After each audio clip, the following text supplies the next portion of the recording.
La France pavillonnaire est dans une impasse, celle des lotissements situés en couronne périurbaine qui se sont massivement développés depuis la fin des années 60.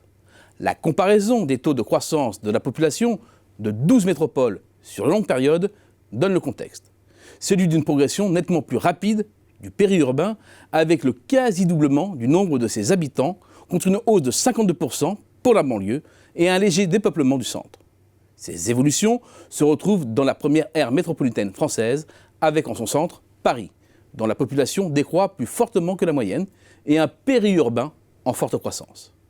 Compte tenu de ces évolutions, un Français sur 4 vit désormais dans un espace périurbain. Et ce périurbain, c'est à 90% de l'habitat individuel, dont la moitié est organisé en lotissement.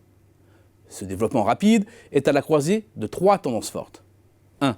L'aspiration toujours très grande chez les Français à devenir propriétaires, surtout d'un pavillon, loin des grands ensembles, un rêve pavillonnaire fortement encouragé par les pouvoirs publics. 2. Un système d'aide à l'acquisition axé sur le neuf. 3. Un prix du foncier prohibitif près des centres pour les classes modestes et populaires, qui les a contraints à l'éloignement. Le périurbain, c'est donc avant tout un choix économique. Et il y a là un premier écueil. En accédant à la propriété, ces ménages s'éloignent des zones d'emploi qui se concentrent dans les pôles urbains. De fait, la grande majorité ne travaille pas dans sa commune de résidence et est contrainte à des déplacements plus longs que la moyenne des Français.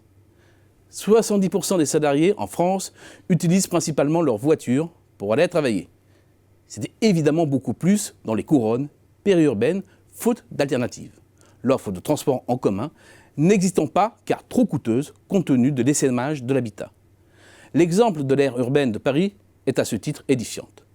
Moins de 11% des Parisiens prennent leur véhicule pour aller travailler, tandis que 70% privilégient les transports en commun.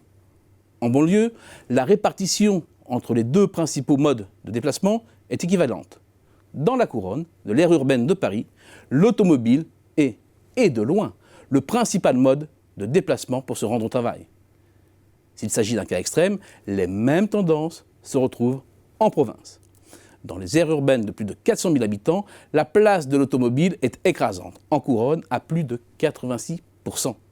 Tout cela a bien entendu un coût, à la fois sanitaire, lié à la fatigue accumulée due au transport, et financier. Entre le coût de la mobilité et de la garde des enfants, nombre de familles sont contraintes de sacrifier l'emploi le moins rémunéré du ménage. Et il s'agit, selon les travaux de la sociologue Anne Lambert, le plus souvent celui des femmes peu qualifiées, employées dans le tertiaire.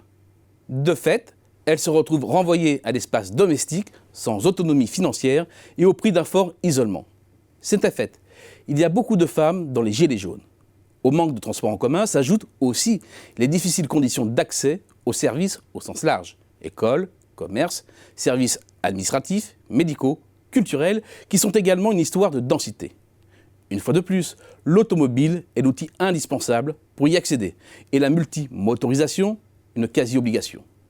Dès lors, quelques centimes d'euros de plus dans le poste carburant et tout l'équilibre budgétaire est mis en tension et place des familles en situation de grande vulnérabilité. Il faut enfin prendre en compte les prix de l'immobilier. Ils progressent dans les centres des métropoles, mais pas en périphérie, où ils baissent parfois. Pour les ménages endettés, le piège se referme et ils sont assignés à résidence. Le lotissement, c'est la non-ville, de l'essaimage pavillonnaire ou des barres d'immeubles à l'horizontale. L'éloignement du centre urbain en plus et le lien social en moins. In fine, à l'échec urbain des grands ensembles répond celui des lotissements tout aussi néfastes.